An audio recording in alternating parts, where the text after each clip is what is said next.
Bismillahirrahmanirrahim. Assalamualaikum warahmatullahi wabarakatuh.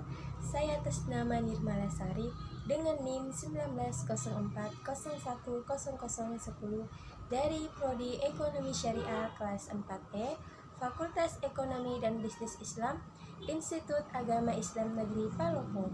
Tujuan saya membuat video ini untuk memenuhi tugas akhir dari mata kuliah Aspek dan Hukum Ekonomi. Adapun materi yang akan saya bahas pada kesempatan kali ini yaitu mengenai jaminan.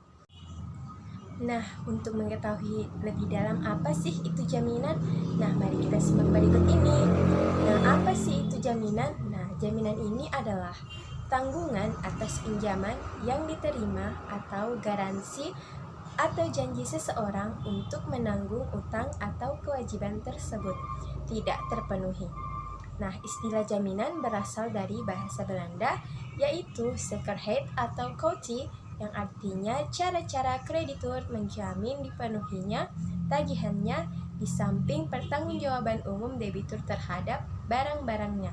Nah, menurut Surat Keputusan Direksi Bank Indonesia nomor 23/69/Kep/Dir pasal 2 ayat 1 tentang jaminan pemberian kredit, jaminan adalah suatu keyakinan bank atas kesanggupan debitur untuk melunasi kredit sesuai dengan yang diperjanjikan. Nah, apa saja sih yang bisa diajukan sebagai jaminan atau agunan dalam permohonan kredit ke bank? Nah, ini merupakan pertanyaan paling banyak mengingat agunan jadi faktor utama mendapatkan pinjaman dari bank. Nah, apa itu jaminan atau agunan?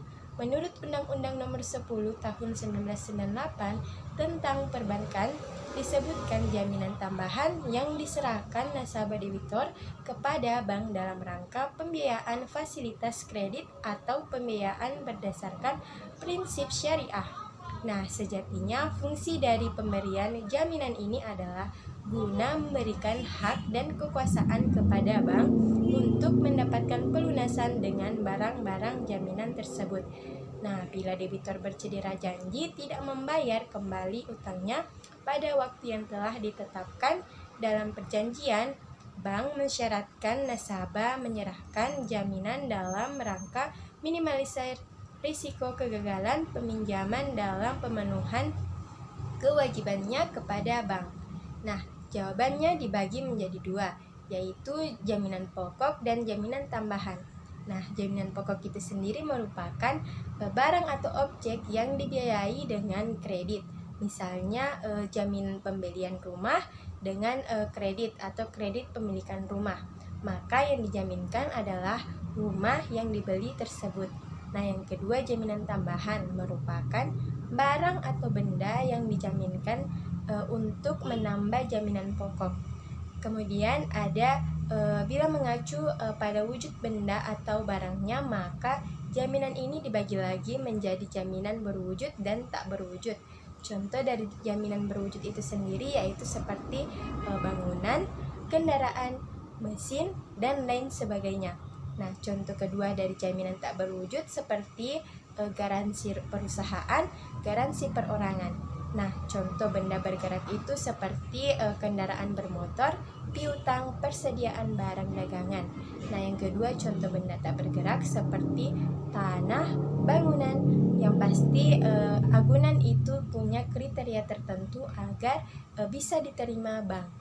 Nah, berikut ini salah satu pengertian dan definisi jaminan dari sumber buku. Nah, menurut Rahman, jaminan ini merupakan tanggungan yang diberikan oleh debitur dan pihak ketiga kreditur karena pihak debitur mempunyai kepentingan bahwa debitur harus memenuhi kewajibannya dalam suatu perikatan.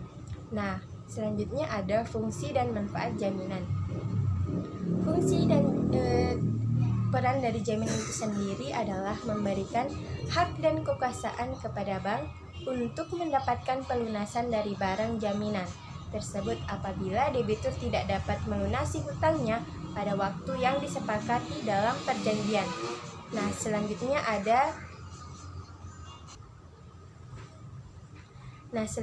ada jenis-jenis jaminan. Nah, menurut Sembiring tahun 2000 terdapat dua jenis jaminan.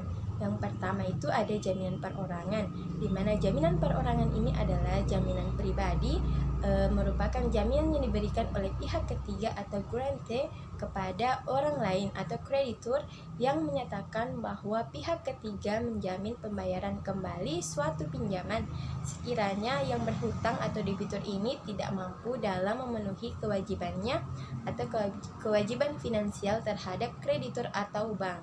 Yang kedua, jaminan kebendaan.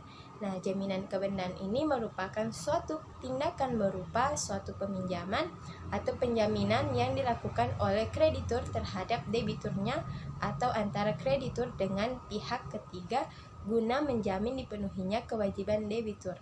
Nah, selanjutnya ada penilaian dan pengikatan jaminan.